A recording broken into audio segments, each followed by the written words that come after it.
Yes, in the last class, in the first solution na ಮಾಡಿದ problem ಮಾಡಿದ್ದು. ಈಗ second problem. The second problem is the Mr. Peter, a foreign cricketer, comes to India for 100 days every year. In India for 100 days every year since the financial year 2009-10. Find out his residential status for the assessment year 2020 and 21. ನೀವು problem ನ ನೀಟಾಗಿ ಓದ್ಬೇಕು. The mister Peter ಬಂದು is a foreign cricketer. ಇವನು ಯಾವಾಗ್ಲೂ ಇಂಡಿಯಾಗೆ ಬರ್ತಿದ್ದ. ಬಂದು 100 ಡೇಸ್ ಇಲ್ಲೇ ಎವ್ರಿ ಇಯರ್ 100 ಡೇಸ್ ಸ್ಟೇ ಆಗ್ತಿದ್ದ. But since the financial year 2009-2010 2009-10 ಅಲ್ಲಿ ಅವನು ಯಾವುದೇ ಇಲ್ಲಿ ಡೇಸ್ ಇಲ್ಲ. ಅರ್ಥ ಆಗ್ತಿದ್ಯಾ? ಅದು ಬಿಟ್ಟು ಆ ಇಯರ್ ನ ಬಿಟ್ಟು ನೆಕ್ಸ್ಟ್ ಎಲ್ಲಾ ಇಯರ್ ಅವನು 100 ಡೇಸ್ ಅವನು ಸ್ಟೇ ಆಗಿದ್ದಾನೆ. 9-10 ನ ಬಿಟ್ಟು ಇನ್ನು ಎಲ್ಲ ಇಯರ್ ಅಲ್ಲೂ 100 ಡೇಸ್ ಅವನು ಸ್ಟೇ ಆಗಿದ್ದಾನೆ. Find out is residential status for the assessment year 2020 and 21. ಈಗ ಸೊಲ್ಯೂಷನ್ ಅರ್ಥ ಆಯ್ತಾ? ಪ್ರಾಬ್ಲಮ್ ಅರ್ಥ ಆಯ್ತಾ? ಕ್ವಶನ್ ಅಲ್ಲಿ 2009 ಮತ್ತೆ 2010 ಅಲ್ಲಿ ಅವನು ಸ್ಟೇ ಆಗಿಲ್ಲ. ಸಿನ್ಸ್ ದ ಫೈನಾನ್ಷಿಯಲ್ ಇಯರ್ ಅಲ್ಲಿ ಯಾವ್ದು ಡೇಸ್ ಸ್ಟೇ ಆಗಿಲ್ಲ. ಅಲ್ಲಿಂದ ಬಿಟ್ಟು ಅಂದ್ರೆ 2009-10 ಬಿಟ್ಟು ನೆಕ್ಸ್ಟ್ 10-11 ಇಂದ ಕಂಟಿನ್ಯೂಸ್ ಆಗಿ 100 ಡೇಸ್ ಎವ್ರಿ ಇಯರ್ ಅವನು ಸ್ಟೇ ಆಗಿದ್ದಾನೆ. ಪ್ರತಿ ಇಯರ್ ಅಲ್ಲೂ 100 ಡೇಸ್ ಅವನು ಸ್ಟೇ ಆಗಿದ್ದಾನೆ. ಇಲ್ಲಿ ಪ್ರತಿಯೊಂದು ವರ್ಡ್ ತುಂಬಾ ಇಂಪಾರ್ಟೆಂಟ್ ಆಗುತ್ತೆ. ಅಲ್ಲಿ ಅರ್ಥ ಆಗಿದ್ರೆ, ಕ್ವಶನ್ ಅರ್ಥ ಆಗಿದ್ರೆ ಮಾತ್ರ ಪ್ರಾಬ್ಲಮ್ ಸಾಲ್ವ್ ಮಾಡೋದಕ್ಕಾಗುತ್ತೆ. ಈಗ we have to find out the residential status for the assessment year 2020-21. 2021 assessment year residential status ನ ನಾವು ಫೈಂಡ್ ಔಟ್ ಮಾಡಬೇಕು. ನಾವು the chart, the previous year, first column ಬಂದು previous year, the details of is stay in India, the next ಬಂದು is residential status, next total stay in 4 year, that is preceding previous year, next total stay in 7 years, that is preceding previous year. ಇದು columns. ಈ columns ನ ಹಾಕೊಳ್ಬೇಕು. ಈಗ previous year ಎಲ್ಲಿಂದ start ಆಗುತ್ತೆ? ನಾನು ಇಂದ last class ಅಲ್ಲೇ ಹೇಳಿದೆ. ದ ಪ್ರೀವಿಯಸ್ ಇಯರ್ ಸ್ಟಾರ್ಟ್ ಆಗೋದು 2009-10 ಇಂದ 1920 ವರೆಗೂ ನಮ್ಗೆ ಬರುತ್ತೆ. 9-10, 10-11, 11-12, 12-13, 13-14, 14-15, 15-16, 16-17, 17-18, 18-19, 19-20 ಇಯರ್ ನ ನೀವು ಮೆನ್ಷನ್ ಮಾಡ್ತಾ ಹೋಗ್ತೀರಾ. ಈಗ ಆಗ್ಲೇ ಹೇಳ್ದಾಗೆ 2009 ಮತ್ತೆ 2010 ಅಲ್ಲಿ ಅವನು ಯಾವುದೇ ಡೇಸ್ 1 ಡೇಸ್ ಅವನು ಸ್ಟೇ ಆಗಿಲ್ಲ. ದಟ್ ಇಸ್ ನಿಲ್ ಅಂತ ನಾವು ಕನ್ಸಿಡರ್ ಮಾಡ್ಬೇಕಾಗುತ್ತೆ. Details of his stay in India 2009-10 ಅಲ್ಲಿ ನಿಲ್ ಅಂತ ಕನ್ಸಿಡರ್ ಮಾಡ್ತೀವಿ. ದ 10-11 100 ಡೇಸ್ ಇನ್ನು ಎವ್ರಿ ಇಯರ್ ಅಂದ್ರೆ 10 ಇಂದ ಸ್ಟಾರ್ಟ್ ಆದ್ರೆ 2019-20 ವರೆಗೂ 100 ಡೇಸ್ ಅವನು ಎವ್ರಿ ಇಯರ್ ಸ್ಟೇ ಆಗಿದ್ದಾನೆ. 100 ಅಂತ ನಾವು ಮೆನ್ಷನ್ ಮಾಡ್ಬೇಕಾಗುತ್ತೆ. 2010-11 100, 11-12 100, 12-13 100, 13-14 100 days, 14-15 100 days, 15-16 100 days, 16-17 100 days, 17-18 100 days, 18-19 100 days, 19-20 100 days. ಆಯ್ತಾ? Next we have to find out the residential status. ಈ ಇಯರ್ ಅಲ್ಲಿ ನಾವು ಅವನು is a resident or non resident ಅನ್ನ ಐಡೆಂಟಿಫಿಕೇಶನ್ ಮಾಡಬೇಕು. ಐಡೆಂಟಿಫಿಕೇಶನ್ ಬರ್ದು ಅಲ್ಲಿ ನಾವು ಬರಿಬೇಕಾಗುತ್ತೆ. Is a resident or non resident ಅಂತ ಮೆನ್ಷನ್ ಮಾಡ್ತಾ ಹೋಗ್ಬೇಕಾಗುತ್ತೆ. The 1920 100, that is resident.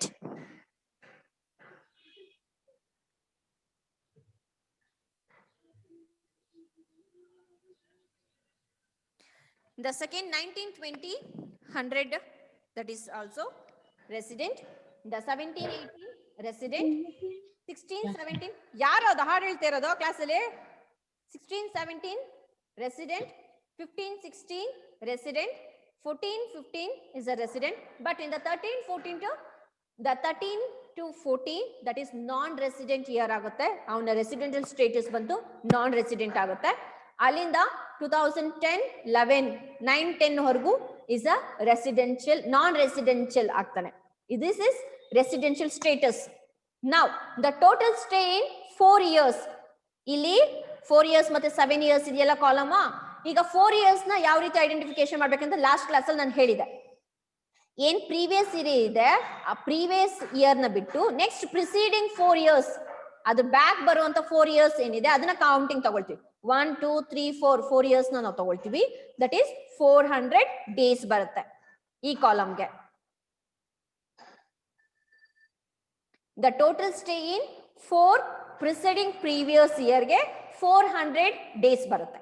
ಈಗ total stay in 7 years that is previous preceding year ಅಂದ್ರೆ previous year ನ ಬಿಟ್ಟು ನೆಕ್ಸ್ಟ್ preceding 7 years ನ ಕೌಂಟ್ ಮಾಡ್ಬೇಕಾಗುತ್ತೆ.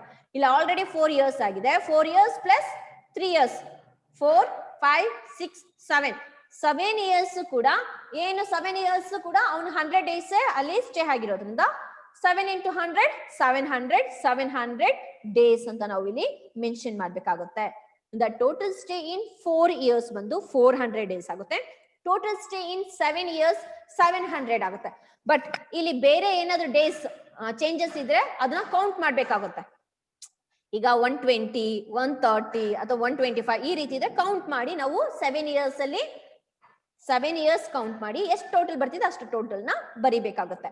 ಇಲ್ಲಿ 4 years ಆದ್ರೆ 15 to 16 ಬರುತ್ತೆ. 7 years ಆದ್ರೆ 12 to 13 ಬರುತ್ತೆ. 12 to 13 ಗೆ ಕೌಂಟ್ ತಗೊಂಡ್ರೆ 7 ಪ್ರಿಸೀಡಿಂಗ್ ಪ್ರೀವಿಯಸ್ ಇಯರ್ ಏನಿರುತ್ತೆ ಆ class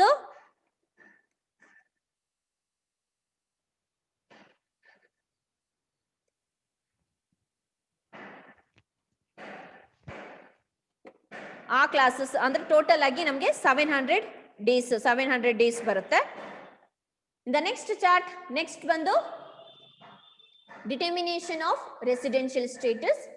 In the determination of residential status ಅಲ್ಲಿ in the first assessee ಬರ್ತೀವಿ. The assessee is a Mr. Peter. The previous year 1920, assessment year ಬಂದು 2021. The next headings ಬರಿಬೇಕು. The basic conditions and additional conditions ನ ಬರಿಬೇಕು. The basic condition ಬಂದು first condition stay in India for 182 days or more in the previous year. ಇಲ್ಲಿ ನೋಡಿ in the previous year 182 days stay ಆಗಿದನಾ? Hello ಕೇಳಿಸ್ತಾ ಇದೆಯಮ್ಮ? ಈಗ 1920 that is the previous year. In that previous year ಅಲ್ಲಿ ಅವನು 182 days or more than stay ಆಗಿದನಾ? ಇಲ್ಲ, ಅಲ್ಲಿ stay ಆಗಿರೋದು ಬರೀ 100 days ಮಾತ್ರ. That's why the first basic condition is not satisfied ಅಂತ ಮೆನ್ಷನ್ ಮಾಡ್ತೀವಿ. ಅರ್ಥ ಆಗ್ತಿದ್ಯಾ? Yes, in the next one or stay in India for 60 days or more in the previous year plus 365 days or more in 4 previous year preceding the previous year. ಇಲ್ಲಿ ನೋಡಿ ಇದನ್ನ ಯಾವ ರೀತಿ identification ಮಾಡಬೇಕು ಅಂದ್ರೆ 4 year preceding previous year ಇದೆಯಲ್ವಾ, ಇಲ್ಲಿ ನೋಡಿ 400 days going to stay. ಅವನು ಆಲ್ರೆಡಿ ಅವನು ಸ್ಟೇ ಆಗಿದ್ದಾನೆ ಇಂಡಿಯಾದಲ್ಲಿ 400. ಬಟ್ ಇಲ್ಲಿ ಕೇಳಿರೋದೇನೋ 60 or more than plus 365 days. 4 preceding year ಅಲ್ಲಿ previous year ಅಲ್ಲಿ 365 days ಅವನು ಸ್ಟೇ ಆಗಿರ್ಬೇಕು. ಇಲ್ಲಿ 400 ಇದೆ. That's why this is satisfied ಅಂತ ಬರೀತೀವಿ. The second basic conditions ಏನಿದೆ, the first basic condition ಏನಿದೆ ಅದು ಸ್ಯಾಟಿಸ್ಫೈ ಆಗುತ್ತೆ. ಸೆಕೆಂಡ್ ಬೇಸಿಕ್ ಕಂಡೀಷನ್ ಸ್ಯಾಟಿಸ್ಫೈ ಆಗುತ್ತೆ. ಫಸ್ಟ್ ಬೇಸಿಕ್ ಕಂಡೀಷನ್ ಬಂದು not satisfied, second basic condition ಬಂದು ಸ್ಯಾಟಿಸ್ಫೈ ಆಗುತ್ತೆ. The next one additional conditions. In the additional conditions, the first one is resident in India for 2 years out of 10 previous years preceding the previous year. In the previous year ಬಿಟ್ಟು in the 10 out of preceding year ಅಲ್ಲಿ ಎಷ್ಟು days stay ಆಗಿರ್ಬೇಕು? 2 years, at least 2 years ಅವನು stay ಆಗಿರ್ಬೇಕು. ಇಲ್ಲಿ already 2 years stay ಆಗಿದ್ದಾನೆ ನೋಡಿ. ಇಲ್ಲಿ 10 years ಅಲ್ಲಿ 2 years ಅವನು ಸ್ಟೇ ಆಗಿದ್ದಾನೆ. That's why the additional condition, first condition is satisfied. The second condition, stay in India for 730 days or more during the 7 previous preceding year. ಏನ್ 7 years ಇದೆ? 1 2 3 4 5 6 7 7 year ಅಲ್ಲಿ ಅವನು ಎಷ್ಟು ಡೇಸ್ ಸ್ಟೇ ಆಗಿರ್ಬೇಕು? 730 days stay ಆಗಿರ್ಬೇಕು. But ನಮ್ total ಸಿಕ್ಕಿರೋದು ಎಷ್ಟು? ಬರೀ 700 ಡೇಸ್. ಇಲ್ಲಿ ಟೋಟಲ್ ಸಿಕ್ಕಿರೋದು ನಮ್ಗೆ 700 ಡೇಸ್ ಮಾತ್ರ ನಮ್ಗೆ ಸಿಕ್ಕಿರೋದು. ಬಟ್ ಅಲ್ಲಿ ಕೇಳ್ತಿರೋದು ಎಷ್ಟು? 730 ಡೇಸ್ ಆರ್ ಮೋರ್. ಬಟ್ ಇಲ್ಲಿ 700 ಡೇಸ್ ಮಾತ್ರ ಸ್ಟೇ ಆಗಿದ್ದಾನೆ. The answer is not satisfied. The answer is not satisfied.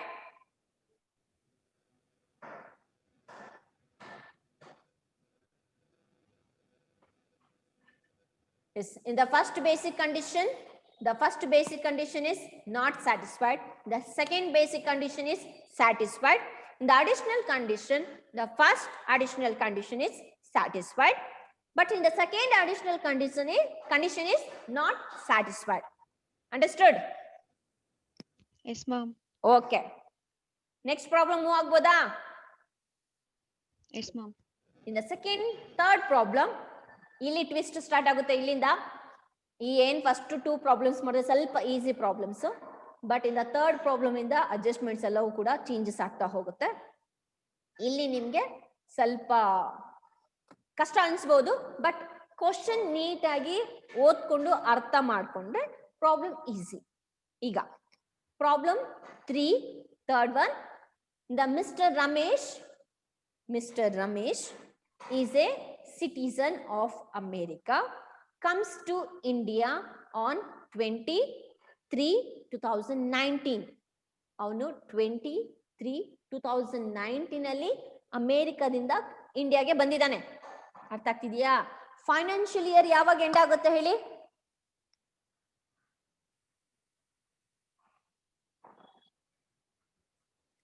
ಯಾವಾಗ ಎಂಡ್ ಆಗುತ್ತೆ? 31st, ma'am. 31st 3. 31st 3 ನಾ? ಕನ್ಫರ್ಮಾ? ಹೇಳ್ಬೇಕು. Yes, ma'am. ಎಸ್ ಮಾ. ದ 23/3/2019 ಅಲ್ಲಿ ಆದ್ರೆ 31/3/2019 ಗೆ ಎಂಡ್ ಆಗುತ್ತೆ. ಸ್ಟಾರ್ಟ್ ಆಗೋದು ಯಾವಾಗ? 1/4 ಇಲ್ಲಿ ಸ್ಟಾರ್ಟ್ ಆಗುವಂಥದ್ದು. ಹೌದಾ? ಇಲ್ಲಿ ಫೈನಾನ್ಷಿಯಲ್ ಎಂಡ್ ಆಗ್ತಾ ಇರೋದ್ರಿಂದ 23/3/2019 to 31/3/2019 ಕೌಂಟ್ ಮಾಡ್ಕೊಳ್ಬೇಕಾಗುತ್ತೆ. ನಾನು ಪ್ರಾಬ್ಲಮ್ ಮಾಡ್ತಾ ಆಮೇಲೆ ಹೇಳ್ತೀನಿ. Next, for the first time, ಅದು ಫಸ್ಟ್ ಟೈಮ್ ಅವರು ಬಂದಿರೋದು ಅಮೆರಿಕಾದಿಂದ ಇಂಡಿಯಾಗೆ ಬಂದಿರೋದು. ಯಾವಾಗ ಬಂದಿರೋದು? 23/3/2019 ಗೆ ಬಂದಿಳಿದಿರೋದು. And on 1/9/2019 he left India. 1/9/2019 ಅಲ್ಲಿ ಏನಾಗುತ್ತೆ? ಅವ್ರು ಮತ್ತೆ ಇಂಡಿಯಾದಿಂದ ಹೊರಗಡೆ ಹೋಗ್ತಾ ಇದ್ದಾರೆ. ಅಂದ್ರೆ ನೆಕ್ಸ್ಟ್ ಇಲ್ಲಿ 31/3/2019 ಇಲ್ಲಿ ಎಂಡ್ ಆದ್ರೆ ನೆಕ್ಸ್ಟ್ ಸ್ಟಾರ್ಟ್ ಆಗೋದಾಗ 1/4/2019 to 1/9/2019 ವರ್ಗು ಅಲ್ಲಿ ಸ್ಟೇ ಆಗ್ತಾರೆ. 1/9/2019 ಏನ್ ಮಾಡ್ತಾ ಅವರು ಲೆಫ್ಟ್ ಆಗ್ತಿದೆ, ಅಂದ್ರೆ ಇಂಡಿಯಾನ ಬಿಟ್ಟು ಹೋಗ್ತಾ ಇದ್ದಾರೆ. And went to Nepal on his business trip. Business ಅಂದ್ರೆ ನೇಪಾಲ್ ಹೋಗಿದ್ದಾರೆ ಬಿಸ್ನೆಸ್ ಟ್ರಿಪ್ಗೋಸ್ಕರ. Again he comes back to India on 26/2/2020. ಮತ್ತೆ ಅವರು ಅಗೇನ್ ಯಾವಾಗ ಬರ್ತಿದ್ದಾರೆ? 26/2/2020 ಗೆ ರಿಟರ್ನ್ ಆಗ್ತಾ ಇದ್ದಾರೆ. And determine is residential status for the assessment year 2020-21. ಇಷ್ಟು ಅರ್ಥ ಆಯ್ತಾ? ಫಸ್ಟ್ ಅವ್ರು ಬಂದಿದ್ದು ಯಾವಾಗ ಅಮೆರಿಕಾಗೆ? 23/3/2019 ಅಲ್ಲಿ ಅಮೆರಿಕಾಗೆ ಬರ್ತಾರೆ. ಫಸ್ಟ್ ಟೈಮ್ ಬರೋದು. 1/9/2019 ವರ್ಗು ಸ್ಟೇ ಆಗ್ತಾರೆ. ಮತ್ತೆ 1/9/2019 ಗೆ ಅವರು ಇಂಡಿಯಾದಿಂದ ನೇಪಾಲ್ಗೆ ಹೋಗ್ತಾರೆ, ಬಿಸ್ನೆಸ್ ಟ್ರಿಪ್ಗೆ ನೇಪಾಲ್ಗೆ ಹೋಗ್ತಾರೆ. Again he come back to India on 26/2/2020 ಅಲ್ಲಿ ಮತ್ತೆ ಅವರು ಇಂಡಿಯಾಗೆ ರಿಟರ್ನ್ ಆಗ್ತಾ ಇದ್ದಾರೆ. ಈ ಮೂರು ನಿಮ್ಗೆ ನೆನಪಲ್ಲಿ ಇರ್ಬೇಕು. ಅಂಡ್ ಫೈನಾನ್ಷಿಯಲ್ ಇಯರ್ ಯಾವಾಗ ಸ್ಟಾರ್ಟ್ ಆಗುತ್ತೆ, ಯಾವಾಗ ಎಂಡ್ ಆಗುತ್ತೆ ಅನ್ನೋದು ನಿಮ್ಗೆ ಚೆನ್ನಾಗಿ ಗೊತ್ತಿದ್ರೆ ಪ್ರಾಬ್ಲಮ್ ಈಸಿಯಾಗಿ ಮಾಡಬಹುದು, ಇಲ್ಲಾಂದ್ರೆ ಮಾಡೋದಕ್ಕಾಗಲ್ಲ. Determine is residential status for the assessment year 2019-21. Yes, question artha aita? Yes, ma'am. Okay. Archita, where are you, ma? Archita. ಅರ್ಚಿತ ಎಲ್ಲೋದ್ಲು? ಯಾರಿಗಾದ್ರೂ ಏನಾದ್ರೂ ಒಂದೊಂದು ಪ್ರಾಬ್ಲಮ್ ಆಗುತ್ತೆ. ಓಕೆ, ಇನ್ ದ ಸೊಲ್ಯೂಷನ್ ಈಗ ಪ್ರಾಬ್ಲಮ್ ಯಾವ ರೀತಿ ಮಾಡ್ಬೇಕು, ಸೇಮ್ ಚಾರ್ಟ್ ಬರ್ಕೊಳ್ತೀವಿ. In that chart, in the solution 3, the previous year ಎಲ್ಲಿಂದ ಸ್ಟಾರ್ಟ್ ಆಗುತ್ತೆ? 2009 to 10 ಇಂದ ದ 1920 ವರೆಗೂ ಬರ್ಕೊಳ್ತೀರಾ. ನೆಕ್ಸ್ಟ್ ಈಗ ದ 1910 ಇಸ್ ಅಲ್ಲಿ ಏನಾದ್ರು ಸ್ಟೇ ಆಗಿದ್ದಾನಾ? ನೀವು ಪ್ರಾಬ್ಲಮ್ ನ ನೋಡ್ಕೊಳ್ಬೇಕು. ನೀವು ಪ್ರಾಬ್ಲಮ್ ನ ನೋಡಿದ್ರೆ ನಾನು ಸೊಲ್ಯೂಷನ್ ಮಾಡೋದಕ್ಕೆ ಆಗುತ್ತೆ. ಅರ್ಥ ಆಗ್ತಿದ್ಯಾ? ಪ್ರಾಬ್ಲಮ್ ಬರ್ಕೊಳ್ಳಿ ಒಂದ್ ಕಡೆ ನೀಟಾಗಿ. ನೋಟ್ಸ್ ಕಂಪಲ್ಸರಿ ಬರ್ದಿರ್ಬೇಕು ಅಂತ ಹೇಳಿದೀನಿ. ನೋಟ್ಸ್ ಅಲ್ಲಿ ಇಷ್ಟೊತ್ತಿಗೆ ಪ್ರಾಬ್ಲಮ್ ಬರ್ಕೊಂಡಿದ್ರೆ ಸೊಲ್ಯೂಷನ್ ನಾನು ಹೇಳ್ತಾ ಹೋಗ್ತೀನಿ, ನಿಮ್ಗೆ ಅರ್ಥ ಆಗುತ್ತೆ. ಯಾಕಂದ್ರೆ ಎರಡನ್ನೂ ಅಟ್ ಎ ಟೈಮ್ ಒಂದೇ ಸ್ಕ್ರೀನ್ ಅಲ್ಲಿ ಬರ್ಬೇಕು, ಖಂಡಿತ ಆಗೋದಿಲ್ಲ. ಇಲ್ಲಿ ಪ್ರಾಬ್ಲಮ್ ಸೊಲ್ಯೂಷನ್ ಅಷ್ಟು ದೊಡ್ಡದಾಗಿದೆ. ದ 9, 10 nil, 10 to 11 ಏನು ಸ್ಟೇ ಆಗಿಲ್ಲ, that's one also nil. 11 to 12 nil, 12 to 13 nil, 13 to 14 nil, 14 to 15 nil, 15 to 16 also nil, 16 to 17 nil, 17, 18 nil, 18 to 19 ನೋಡಿ ಇಲ್ಲ, 18 to 19 the financial year 23 2019. the 18-19 start ಆಗೋದಲ್ವಾ, 18 to 19, 23 2019 to 31st 3 2019 ಗೆ count ತಗೊಳ್ಬೇಕಾಗುತ್ತೆ. ನೋಡಿ 23 2019 ಗೆ ಅವ್ನು ಬರ್ತಿರೋದು, ಇಂಡಿಯಾಗೆ ಬರ್ತಿರೋದು, ಟು 31st 3 2019 ವರೆಗೂ count ತಗೊಳ್ಬೇಕಾಗುತ್ತೆ. ಆ ಇಯರ್ ಅಲ್ಲಿ ಎಷ್ಟು ಡೇಸ್ ಅವನು ಸ್ಟೇ ಆಗ್ತಾನೆ? 12 ಡೇಸ್ ಅವನು ಸ್ಟೇ ಆಗ್ತಾನೆ. ಕೌಂಟ್ ಮಾಡಿ ನಿಧಾನಕ್ಕೆ ಅರ್ಥ ಮಾಡ್ಕೊಳ್ಳಿ. 20ಗೆ ಅವನು ಬರ್ತಿರೋದು, ಇಂಡಿಯಾಗೆ ಬರ್ತಾ ಇದ್ದಾನೆ. 23 2019 ಅಲ್ಲಿ ಬಂದ್ರೆ ಆ ಫೈನಾನ್ಷಿಯಲ್ ಇಯರ್ ಯಾವಾಗ ಎಂಡ್ ಆಗುತ್ತೆ? 31st 3 2019 ಎಂಡ್ ಆಗುತ್ತೆ ಆ ಇಯರ್. ಅಲ್ಲಿವರೆಗೂ ಎಷ್ಟು ಡೇಸ್ ಆಗುತ್ತೆ ಸ್ಟೇ ಆಗಿರೋದು? 12 ಡೇಸ್ ಮಾತ್ರ ಅವನು ಸ್ಟೇ ಆಗ್ತಾನೆ. ಅಂಡರ್ಸ್ಟುಡ್? ಎಸ್. ದ ನೆಕ್ಸ್ಟ್ ನೋಡಿ, the first time and on 1/9/2019 he left India. ಅವನು ಮತ್ತೆ ಯಾವಾಗ ರಿಟರ್ನ್ ಹೋಗ್ತಾ ಇದ್ದಾನೆ? 1/9/2019 ಗೆ ಅವನು ಇಂಡಿಯಾ ಬಿಟ್ಟು ಹೋಗ್ತಾ ಇದ್ದಾನೆ. ಈಗ ನೆಕ್ಸ್ಟ್ ಇಲ್ಲಿ ಫೈನಾನ್ಷಿಯಲ್ ಎಲ್ಲಿ ಸ್ಟಾಪ್ ಆಯ್ತು? 2019 ಸ್ಟಾಪ್ ಆಯ್ತು. ನೆಕ್ಸ್ಟ್ ಕಂಟಿನ್ಯೂ ಆಗ್ಬೇಕಲ್ವಾ? 2019 to 20, 1/4/2019 ಸ್ಟಾರ್ಟ್ ಆಗುತ್ತೆ. ಹೌದಾ? ಫೈನಾನ್ಷಿಯಲ್ ಸ್ಟಾರ್ಟ್ ಆದ್ರೆ ಅವ್ರು ಎಲ್ಲಿವರೆಗೂ ಸ್ಟೇ ಆಗಿದ್ದಾರೆ? 1/9/2019 ವರೆಗೂ ಸ್ಟೇ ಆಗಿದ್ದಾರೆ. 1/9/2019 ಅವ್ರು ಏನಾಗ್ತಿದ್ದಾರೆ? ಮತ್ತೆ ಅವ್ರು ರಿಟರ್ನ್ ಬ್ಯಾಕ್ ನೇಪಾಲ್ ಇದಕ್ಕೆ ಬಿಸ್ನೆಸ್ ಟ್ರಿಪ್ಗೆ ಹೋಗ್ತಾ ಇದ್ದಾರೆ. ಕೌಂಟಿಂಗ್ ತಗೊಳ್ಬೇಕಾಗಿರೋದು ಇವಾಗ ನಾವು 1/4/2019 ಇಂದ 1/9/2019 ವರೆಗೂ ಕೌಂಟಿಂಗ್ ತಗೊಳ್ಬೇಕು. ಅಲ್ಲಿಗೆ ಹೋಗ್ತಾ ಇರೋದು ಅಂದ್ರೆ 1/9ಗೆ ಅವರು ರಿಟರ್ನ್ ಹೋಗ್ತಾ ಇದ್ದಾರೆ. ಅರ್ಥ ಆಗ್ತಿದ್ದೀರಾ? ಅರ್ಥ ಆಗ್ತಾ ಇದೆಯಾ? ನೆಕ್ಸ್ಟ್ ಅದ್ರ ಜೊತೆಗೆ ಇನ್ಯಾವುದನ್ನ ಹಾಡ್ಬೇಕು? ಮತ್ತೆ ಅವ್ರು ರಿಟರ್ನ್ ಬ್ಯಾಕ್ ಆಗ್ತಾರೆ ನೋಡಿ. Again he comes back to India 26 to 2020 ಇಂದ 26 to 2020 ಗೆ ರಿಟರ್ನ್ ಆಗ್ತಾ ಇದ್ದಾರೆ. That 26 to 2020 to financial year ಯಾವಾಗ ಎಂಡ್ ಆಗುತ್ತೆ? 31st 3 2020 ಗೆ ಎಂಡ್ ಆಗುತ್ತೆ. ಇಲ್ಲಿ ಓಪನಿಂಗ್ ಮತ್ತೆ ಎಂಡಿಂಗ್ ಎರಡು ಕೂಡ ಇಂಪಾರ್ಟೆಂಟ್.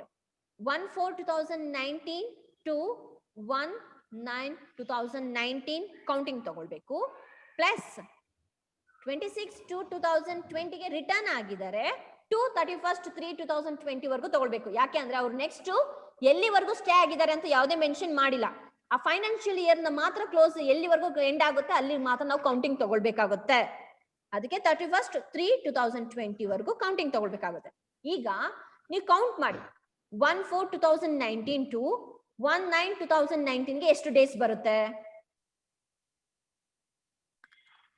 ಹೇಳ್ತೀರಾ ಯಾರಾದ್ರೂ? ಅರ್ಚಿತಾ, ಅನುಷಾ, 1/4/2019 ಟು 1/9/2019 ಎಷ್ಟು ಡೇಸ್ ಬರುತ್ತೆ?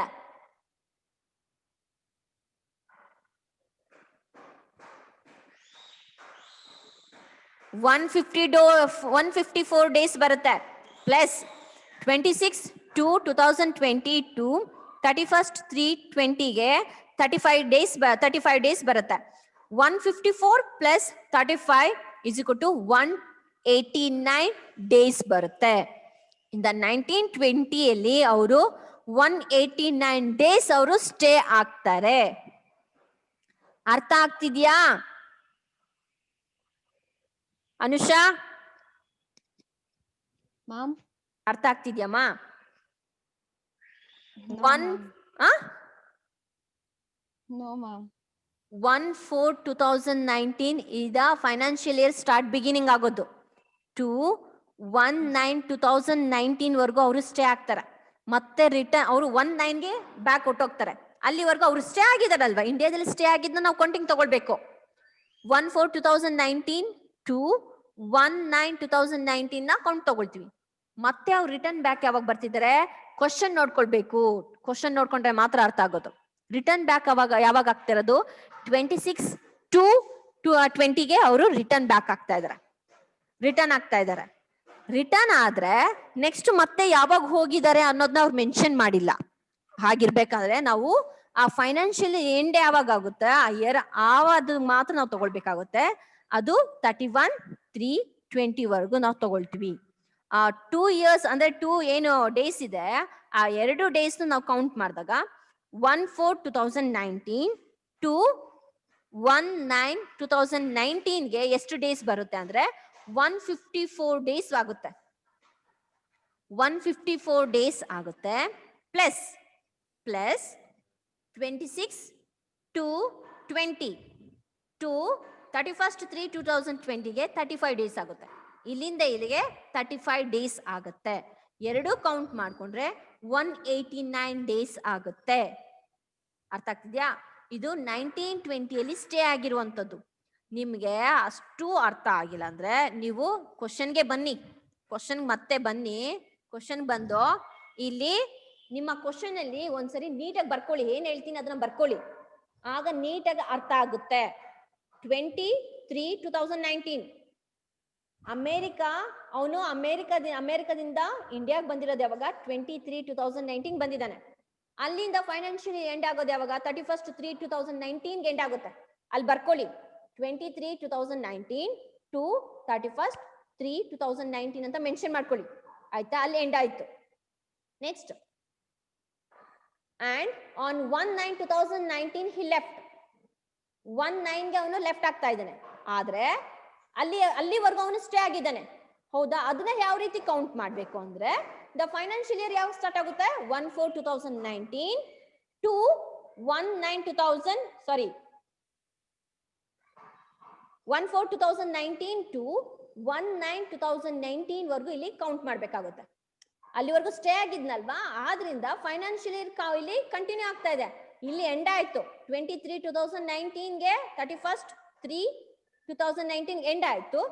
1/4/2019 ಇಲ್ಲಿ ಕಂಟಿನ್ಯೂ ಆಗ್ತಾ ಇದೆ. 1/9/2019ಗೆ ಎಂಡ್ ಆಗ್ತಾ ಇದೆ. ಯಾಕೆಂದ್ರೆ ಅವನು ಅವತ್ತಿನ ದಿನ ಅವನು ಏನ್ ಮಾಡ್ತಿದ್ದಾನೆ, ಲೆಫ್ಟ್ ಆಗ್ತಾ ಇದ್ದಾನೆ, ಎಲ್ಲಿಗೆ, ನೇಪಾಳ್ಗೆ ಹೋಗ್ತಾ ಇದ್ದಾನೆ. ಅಲ್ಲಿ ಬರ್ಕೊಳ್ಳಿ, ಆಗ್ಲೇ ಅರ್ಥ ಆಗೋದು. And again he comes back to India 26/2/2020. 26/2/20ಗೆ ರಿಟರ್ನ್ ಬರ್ತಾ ಇದ್ದಾನೆ. 26ಗೆ ರಿಟರ್ನ್ ಬಂದ್ರೆ ಅವನು ಎಷ್ಟು ದಿನ ಸ್ಟೇ ಆಗಿದ್ದಾನೆ ಅನ್ನೋದನ್ನ ಮೆನ್ಷನ್ ಮಾಡಿಲ್ಲ, ಕಂಟಿನ್ಯೂ ಆಗಿಲ್ಲ, ಅಲ್ಲಿ ಮೆನ್ಷನ್ ಆಗಿಲ್ಲ.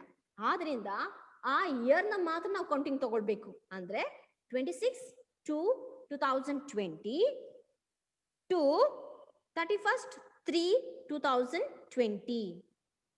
31/3/2020 ಇಲ್ಲಿ ಮೆನ್ಷನ್ ಮಾಡ್ಕೊಳ್ಳಿ. ಈಗ 3 ಡೇಟ್ಸ್ ಇದೆಯಲ್ವಾ, ಆ ಡೇಟ್ಸ್ ಕೂಡ ಕೂತ್ಕೊಂಡು ಒಂದ್ಸರಿ ನೀಟಾಗಿ ಓದ್ಕೊಳ್ಳಿ, ನೀಟಾಗಿ ಅರ್ಥ ಆಗುತ್ತೆ. ಯಾಕೆ ಅಲ್ಲಿ ಎಂಡ್ ಆಗುತ್ತೆ, ಇಲ್ಲಿ ಯಾಕೆ ಸ್ಟಾರ್ಟ್ ಆಗುತ್ತೆ, ಮತ್ತೆ ಇಲ್ಲಿ ಎಂಡ್ ಆಗುತ್ತೆ. ಯಾಕಂದ್ರೆ ಅವ್ನು ಸ್ಟೇ ಆಗಿರೋದ್ರಿಂದ ಎಷ್ಟು ದಿನ ಸ್ಟೇ ಆಗಿದೆ ಅಂತ ನಾವು ಕೌಂಟ್ ಮಾಡ್ಬೇಕು ಅಂದ್ರೆ ಸ್ಟಾರ್ಟ್ ಮಾಡ್ಲೇಬೇಕು. ದ ಫೈನಾನ್ಷಿಯಲ್ ಇಯರ್ ಎಲ್ಲಿಂದ ಸ್ಟಾರ್ಟ್ ಆಗುತ್ತೆ ಅಲ್ಲಿಂದ ಕೌಂಟಿಂಗ್ ತಗೊಂಡ್ರೆ ಮಾತ್ರ ನಮ್ಗೆ ಡೇಟ್ಸ್ ಗೊತ್ತಾಗೋದು, ಎಷ್ಟು ದಿನ ಸ್ಟೇ ಆಗಿದ್ದಾನೆ ಅನ್ನೋದನ್ನ ಗೊತ್ತಾಗುತ್ತೆ.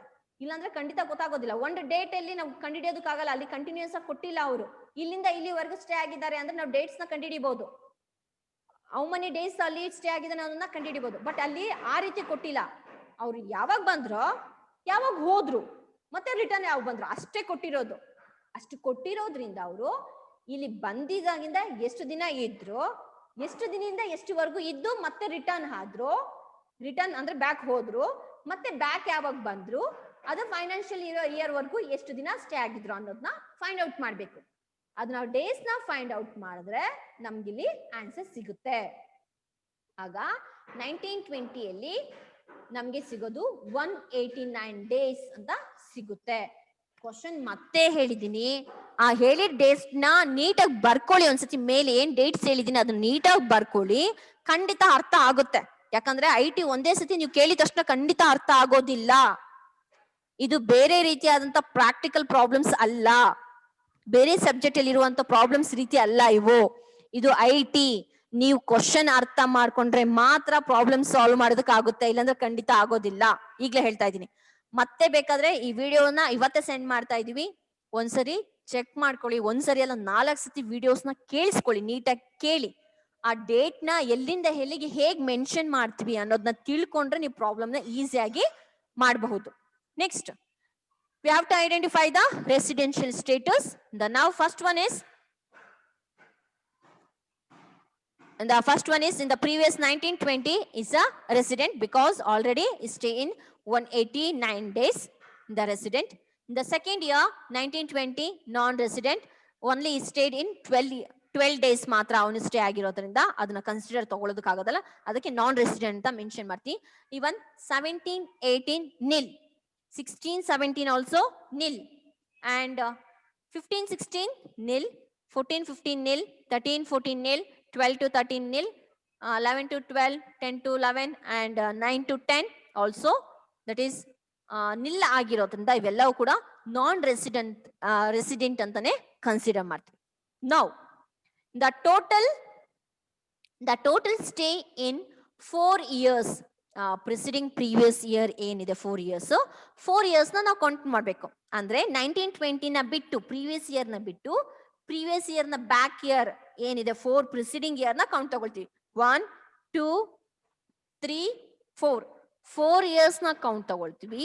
ಇನ್ ದಟ್ 4 years ಅಲ್ಲಿ how many days is going to stayed in India? ಅಲ್ಲಿ 12 days ಮಾತ್ರ ಅವನು ಸ್ಟೇ ಆಗ್ತಾನೆ. 12 days ನ ಮಾತ್ರ ನಾವು ತಗೊಳ್ತೀವಿ. The next one 7 years, the total stay in 7 preceding previous year. The 7 preceding previous year ನ ತಗೊಳ್ಬೇಕು. ಅಂದ್ರೆ ಪ್ರೀವಿಯಸ್ ಇಯರ್ ನ ಬಿಟ್ಟು 1819, 1718, 1617, 1516 ಗೆ 4 years ಆಗುತ್ತೆ. 4 years plus 3 years ನ ಆಡ್ ಮಾಡ್ಕೊಳ್ಳಿ. 1 2 3 years ನ ಆಡ್ ಮಾಡ್ಕೊಳ್ಳಿ, ಅಂದ್ರೆ 12 to 13 ಬರುತ್ತೆ. ನಿಮ್ ಟೋಟಲ್ ಇಯರ್ಸ್ ಅವಾಗ ಎಷ್ಟು ಡೇಸ್ ಬರುತ್ತೆ? ಬರೀ 12 days ಮಾತ್ರ ಅವ್ನು ಸ್ಟೇ ಆಗಿರೋದ್ರಿಂದ ದ ಸೇಮ್ 12 days ಇಲ್ಲಿ ಕನ್ಸಿಡರ್ ಮಾಡ್ತೀವಿ. Yes, in the next one determination of residential status. Determination of residential status. In that, the Mr. Ramesh is a assessee. The previous year and assessment year ಏನ್ year ಇದೆ ಇದನ್ನ mention ಮಾಡಲೇಬೇಕು, compulsory ಆಗಿ mention ಮಾಡಬೇಕು. And you have to write the basic conditions, 2 basic conditions and additional conditions also.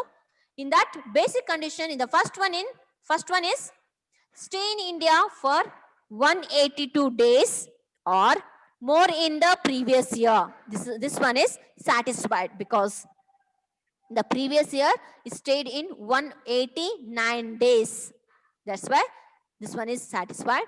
The second one, or stay in India for 60 days or more in the previous year plus 365 days in the 4 preceding year. In the 4 preceding year ಅಲ್ಲಿ ಯಾವ್ದು days ಅಲ್ಲಿ stay ಆಗಿಲ್ಲ, only 12 days ಮಾತ್ರ stay ಆಗಿರೋದ್ರಿಂದ this one is not satisfied ಅಂತ mention ಮಾಡ್ತೀವಿ. The additional conditions, in the first one, resident in India for 2 years out of 10 previous preceding year. This one also not satisfied. The second one, stay in India for 730 days or more during the 7 preceding year. The 7 preceding year ಅಲ್ಲಿ ಇಲ್ಲಿ stay ಆಗಿದ್ದು ಬರಲಿ 12 days ಮಾತ್ರ. This one also not satisfied ಅಂತ mention ಮಾಡ್ತೀವಿ. ಅರ್ಥ ಆಗ್ತಿದ್ಯಾ ಅನುಷಾ? ಅರ್ಥ ಆಯ್ತಮ್ಮ? ಒಂದ್ಸರಿ ಕ್ವಶನ್ IT ಈಸಿಯಾಗಿ ನಿಮ್ಗೆ ಅರ್ಥ ಆಗೋದಿಲ್ಲ, ಯಾಕಂದ್ರೆ ಕ್ವಶನ್ಸೇ ಆಗಿರುತ್ತೆ, ಪ್ರಾಬ್ಲಮ್ಸೇ ಆಗಿರೋದ್ರಿಂದ ಒಂದ್ ಸರಿ ಕೇಳಿದ್ರೆ ಒಂದ್ಸತಿ ಕೇಳಿಸ್ಕೊಂಡ್ರೆ ನಿಮ್ಗೆ ಖಂಡಿತ ಅರ್ಥ ಆಗೋದಿಲ್ಲ. ವಿಡಿಯೋಸ್ ನ ಸೆಂಡ್ ಮಾಡ್ತೀವಿ. ಪ್ರಾಬ್ಲಮ್ ಥರ್ಡ್ ಆಗ್ಲೇ ಹೇಳ್ದಾಗೆ ಫಸ್ಟ್ ಸ್ಟಾರ್ಟಿಂಗ್ ಅಲ್ಲಿ ಹೇಳ್ದಾಗೆ ಇಲ್ಲಿ ಟ್ವಿಸ್ಟ್ ಗಳು ಅನ್ನೋದು ಬರುತ್ತೆ. ನಿಮ್ಮ ಅಡ್ಜಸ್ಟ್ಮೆಂಟ್ ಒಂದೊಂದು ಕೂಡ ಇಲ್ಲಿ ಚೇಂಜಸ್ ಆಗ್ತಾ ಹೋಗುತ್ತೆ. ಇಲ್ಲಿ ಒಂದೊಂದು ಸೆಂಟೆನ್ಸ್ ಕೂಡ ಇಂಪಾರ್ಟೆಂಟ್ ಆಗುತ್ತೆ, ಒಂದೊಂದು ಡೇಟ್ಸ್ ಕೂಡ ಇಲ್ಲಿ ಇಂಪಾರ್ಟೆಂಟ್ ಆಗುತ್ತೆ. ನಿಮ್ಗೆ ಡೇಟ್ಸ್ ಹೇಗೆ ಐಡೆಂಟಿಫಿಕೇಶನ್ ಮಾಡ್ಬೇಕು ಅನ್ನೋದು ಗೊತ್ತಾದ್ರೆ ಮತ್ತೆ ಕ್ವಶನ್ಸ್ ಅರ್ಥ ಆದ್ರೆ ನೀಟಾಗಿ ಪ್ರಾಬ್ಲಮ್ಸ್ ನ ಮಾಡಬಹುದು. ಆಗ್ಲೇ ಹೇಳ್ಗಿರೋ ರೀತಿ ಒಂದು ವಿಡಿಯೋಸ್ ನ ಮತ್ತೆ ಇನ್ನೊಂದ್ಸರಿ ನೋಡಿ, ಇನ್ನೂ ಒಂದ್ 4 ಸರಿ ನೋಡಿ, 4 ಸಾರಿ ನೋಡಿ ಆದ್ಮೇಲೆ ಡೌಟ್ಸ್ ಇದ್ರೆ ದಯವಿಟ್ಟು ಕಾಲ್ ಮಾಡಿ, ಮತ್ತೆ ಇನ್ನೊಂದ್ಸರಿ ಹೇಳ್ಕೊಡ್ತೀನಿ, ಸರಿನಾ? ಓಕೆ, ಇಲ್ಲಿಗೆ ನಾನು ಇವತ್ತಿನ ಕ್ಲಾಸ್ ನ ಸ್ಟಾಪ್ ಮಾಡ್ತಾ ಇದ್ದೀನಿ. ಕ್ಲಾಸ್ ಸ್ಟಾಪ್ ಮಾಡೋಕ್ಕಿಂತ ಮುಂಚೆಗೆ ಸ್ಮಾಲ್ ಇನ್ಫಾರ್ಮೇಶನ್ ನಿಮ್ಗೆಲ್ಲರಿಗೂ ಕೂಡ ಏನು ಅಂದ್ರೆ ದಯವಿಟ್ಟು